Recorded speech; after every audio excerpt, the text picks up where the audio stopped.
How's it going, folks? This is Caleb.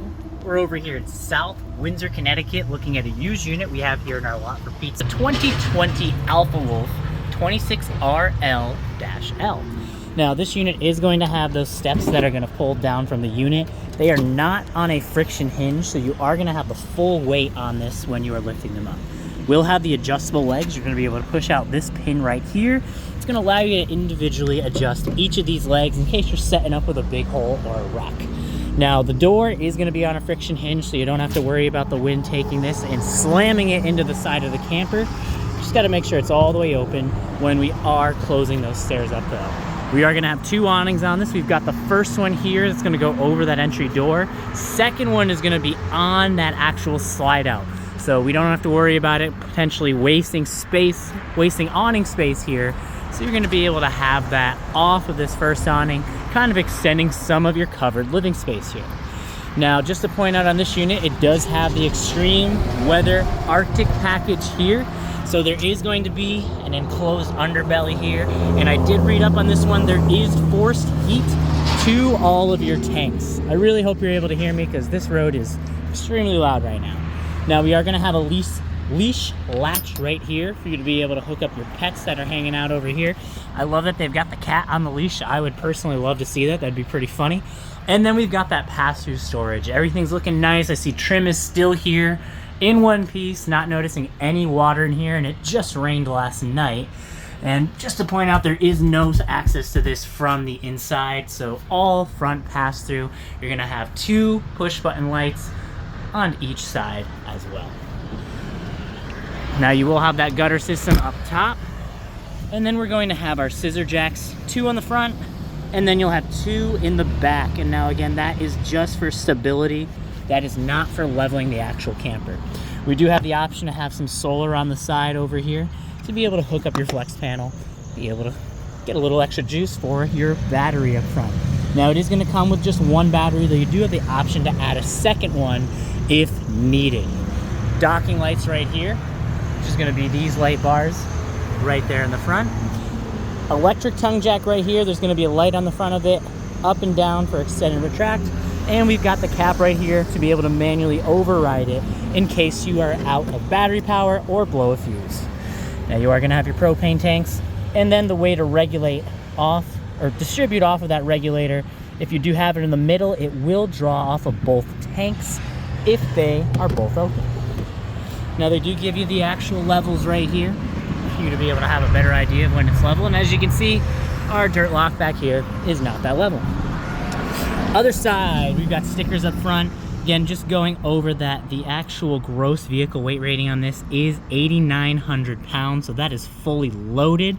And it does look like, oh, I love it when they put it in kilograms. 653 kilograms of cargo carrying capacity, which I want to say is probably right around 1,300 pounds. Sorry, I'm not very good with conversions to the metric system. And then also showing 80 PSI for all the tires, and anything else here that's in normal riding right here. Nope. Continuing to move on though. Other pass-through side. Now right over here, you are going to have a black tank flush. You do have your city water connection and the port for your freshwater tank, which probably means that we're going to have, oh, so that pulls down at the end. But you are going to have the hookups right here for that septic tank, and then you're going to have your wastewater holding tank, your black tank for the sewage, the outlet, and then one for the galley as well, which you'll be able to tell which one's the black because you've got that bigger pipe running from it there. Now you will have an outdoor shower here with hot and cold, and then cable satellite hookups as well for the coax. You will have a 6-gallon hot water heater. Now this can run off of both gas and electric, and I do believe this one's going to be the steel tank, so you will have an anode rod in there. Let's just double check here. Yep, and that anode rod is out. Now even with this being used, this does look a little worn. You could possibly get another 2 years out of it, but good item to keep an eye on. Now just pointing out, there is an on and off switch right here, which is going to be next to your electrical element, pressure release valve, and then the reset buttons right there as well. Below that, we are going to have the furnace So just being cautious, if you are running this, it will get a little hot. So just be careful not to touch it. You could potentially get burned. And again, just pointing out under here, showing you those axles, looking nice and clean, no rust. Leaf springs are still looking in very good condition on both sides as well. And again, just giving you a peek underneath that slide out. I do like on this one, there are those outriggers that you see right there, much closer together than a lot of the Forest River products I see, and that's just gonna help with some stability on the floor and not having it be as open to getting those soft spots in the floor over time. Everything is looking nice on these slide outs. Looks like the seal just isn't all the way out right here. So this one I am noting is a little loose. Would definitely be something you would want to have repaired. Again, with any of our used units here, they are sold as is. So this is something you'd want to add on, but thankfully, just to show, there is that second seal on the inside right here. So another layer of protection right there. Back of the refrigerator right here. So I haven't been inside, I just want to confirm it's looking like this is going to be a gas electric stove, which you are not going to find, or refrigerator, my apologies, not the stove, which you are not going to be seeing as often on the new units. Range hood exhaust right here. And then we do have our fresh water drain located right here. So that's how you would drain your fresh water tank. Now you do have this storage compartment, 30 amp power cord in the back, and just want to point out this one goes up quite a bit. I'm 5'7". I could probably stand up inside of this compartment. So lots of extra room for storage. Hook up for that power cord, 30 amps. Back stabilizer jacks. Bumper, and it looks like they left the septic hose in there, so it looks like this one would be coming with a septic hose too. So that is one potentially $100+ item you do not need to buy. Now, there is backup camera prep on this unit, but because of the bike rack in that window, there is no ladder standard on this unit. So you would have to bring a ladder to be able to put in that front pass-through for you to be able to get up on the roof, make sure that everything's looking good, and check those seals. We recommend at least 4 times a year. Self-leveling lap sealant. That way, you don't have to worry about any potential leaks down the line. Now, they do have the spare tire over here with a cover, so you don't have to worry about it being, at this point, almost 5 years old. That sun has not had any, that tire has not had any exposure to the sun. Now you are going to have your quick connect right here. You'd be able to hook up a gas griddle or something like that. And again, just showing you underneath the slide out. Look at all those outriggers on this side as well. And giving you a better view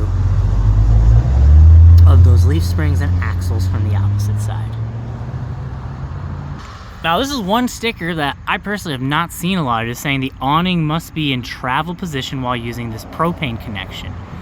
So never seen that, so it sounds like they're telling you to leave that awning in if you're gonna be hooking up to that propane. Never seen that on a Jayco. Now you will have your 2 outdoor speakers here. They are weatherproof, not waterproof, so do not go blasting these with a hose. You will have a connection right here to be able to hook up a television, gaming system, DVD player, and your 2 coax connections as well. There is a TV mount on here for you to be able to hook up a television. All right, let's go take a quick peek inside now. Stepping on up, right on the wall right here, you are going to have the controls for your thermostat, heat, and air conditioner, as well as the fan setting. We've got our converter breaker box right over here. Everything neatly labeled for all the breakers and the fuses. We've got this lovely mock stone. Now it is a flush flat wall, so that is just the actual cover, not paint, a wrap I guess you could call it. Looks like previous owners did install some motion sensor lights right here, though from what I'm seeing it looks like they'll probably need some new batteries because I'm not seeing an actual on button to turn that on. But cool little thing that the previous owners left down there. Little spot to hang picture. Looks like they might have had a clock up here.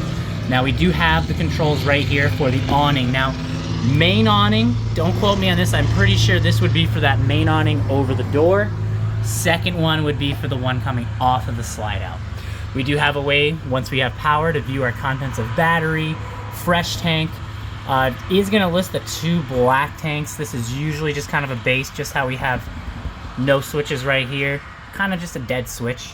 You'll clearly be able to see which one is filling up, though I would assume that it would be black tank number 1. Then we've got the 2 for the grays, which again, you do have a galley, so this would be for that 1 galley tank. Turn on the water pump, turn on your water heater, and then we're going to have the inside LED, outside lights, living room, and the kitchen lights as well. Now we do have some connections right here, which is going to be USBs and your 110 volt, be able to set up a coffee pot. You got your 2 push button lights right here, microwave. We are going to have some storage right next to that. And then on the ceiling, we do have our air conditioner. Now off of those controls I showed you over here, you'll be able to power this on. With this vent closed, it'll be pushing through all of the vents on the ceiling right here. If you open it, that's going to push a majority of that cold air out of the unit on the roof itself. Bit of cabinet. Oh, that's the fake one to be able to get to the back of the water heater. So when you want to winterize, like it is right now, you will have those actual dials in that fixed setting, which will not allow the water to pass through. Now, once you open it, having it in line with the hoses, that will allow you to then have that water traveling into that hot water tank and out for you to be able to heat all those water sources in the camper. And then we've got the back of the furnace as well. Actual cabinet over here, but again with some of that furnace stuff down here, we've got the panel, so little storage here, and it looks like they do have all the manuals from that original unit. Gas electric fridge, you're going to have the option to have it on auto, which will prioritize electricity, but kick over to gas if needed. If you don't have it in auto and just on electric or just on gas, there will be no kickover should you lose power. Little overhead cabinet space here above that stove. Again, there's that range hood exhaust. You will have the filter in there, which you can pull out, clean, either get a new one, and if it's in good shape, pop it back in. 3 burner. Will want to have that glass down during travel. And then you've got all your dials from your igniter, which I'm OCD. It can sit in this position. Just make sure that you never turn it to the left. Always needs to go to the right, which you can see those sparking even though we don't have anything on. Back left burner, front center, back right, and then the controls to be able to ignite your oven, which looks like they've never used it. And then you got some lights right there as well. Drawer, some more cabinet space here, and then you've got the pantry. Now for the island, you do have one of your heat ducts right over here, 2 drawers here on the side, and then access to underneath the sink. And look at that, they left some cleaning supplies. That's a win. Now you do have the sink here, it is 1 bay, and though you do have this cover, you can see that clearly slides out. You would want to store this underneath the sink or in one of the drawers while actually driving. Now you do have the television right over here. A little space down below, which is where your coax connection is going to be. And this is how you're going to be able to turn on that actual antenna. So this will have a green light illuminated when there's power to the unit.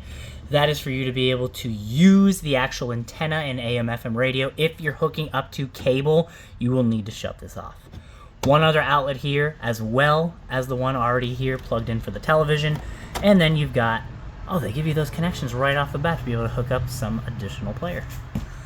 Now for the radio, look at that. We've got the CD player right in there already. You are going to have zone 1, which is going to be inside speakers, and zone 2, which is for the outside speakers. Looks like, I don't know why you'd want to hook up headphones to this, but they give you the option to, and there's a USB port. You've got just about a 5,000 BTU electric fireplace, which will have some pretty lights, and you can turn on those lights without having the actual heat on. Now, I know at one point one of these molding pieces fell off, so it looks like they just attached it again, so that's a bonus right there. And then you're going to have these nice residential looking light fixtures in the back, plugs on the back, on each side of your trifold sofa, so additional sleeping space right here, and then you'll have your push button lights overhead. These are going to have those pull down blinds as well, so a little bit nicer blinds. And I really like the tint on this window. These back two have different tints than the one in the rear. Now you will have that pass-through storage overhead here as well, which is going to go along the entire overhead cabinetry. Theater seats. They are electric, as we can see that they're unplugged right now, but you will have 4 cup holders, center console, which looks like there's all of our remotes in there for the TV and the fireplace. And then on here you will have heat, you'll have accent lights, and massage setting as well. Now for the chairs here, you are going to have the dinette table. This is fixed, stationary. You will want to have some way to tie these chairs down during travel so they aren't bouncing all over the place, potentially knocking into your beautiful island over here. Fire extinguisher by the door, spot to hang up the keys, and they also installed a little coat rack there in the hallway. Now bathroom is going to pass through into the bedroom. We've got porcelain toilet here. You're going to have the shower, nice little corner shower, a little bit of extra space for those taller folks there with that skylight. And then you're going to have, I don't know if this is the Max Air, but that almost 12-inch blade right there for better ventilation in the bathroom. Now you do have some more cabinet space here in the back. GFCI outlet right there below your medicine cabinet. And then we've got the actual medicine cabinet. And then for the bedroom, we do have a little bit of storage underneath there. Heat vent there. Sliding door for the bathroom. And then some overhead cabinet space. Plugs on both sides. And then you do have that fire exit as well. Oops, we left the bathroom door open. And that's the full 360 around this 2020 Alfa Wolf. Feel free to comment below or contact me directly. My direct line is 860-656-9345. Hope you all have a great weekend ahead, and cheers to a great 2024 camping season.